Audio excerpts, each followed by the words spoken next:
So as a plastic surgeon, I have also had plastic surgery. I've had a breast augmentation and I've had 2 revisions. So here's 4 things that I've learned as a plastic surgeon who's also a patient with a breast augmentation.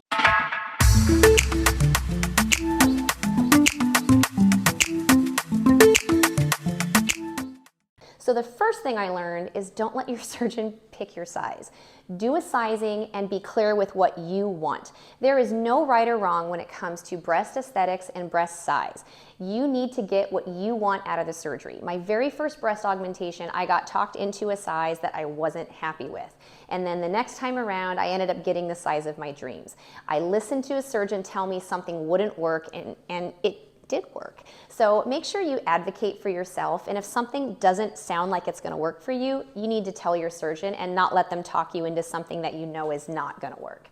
The second thing I learned is that for me personally, I like implants over the muscle so much more, you guys.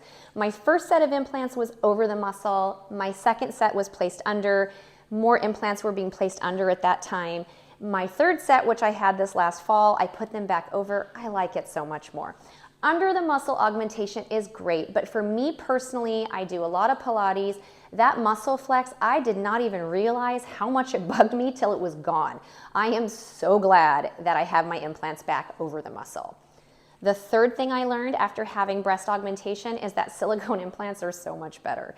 My first implants were saline, and I, like a lot of people, was a little more concerned about cost. They're less expensive. I was younger.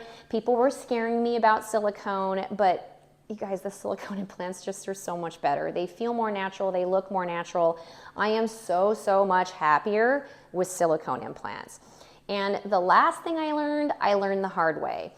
I really feel, as a plastic surgeon who also has had this surgery, that it's important to consider routine changing of your implants as you age. We know the studies show that implants do weaken with time, and on average implants are going to fail between 10 and 14 years typically. And so some surgeons tell you just, hey, wait and see what happens. That's kind of what I did. I waited about 14 years between my second and my third surgery, and when we went in, one of my implants was broken, and it was a much more extensive surgery than I really wanted to have. So if I would have just done this on a schedule and been better about monitoring my implants, I probably could have gotten away with an easier surgery, easier recovery.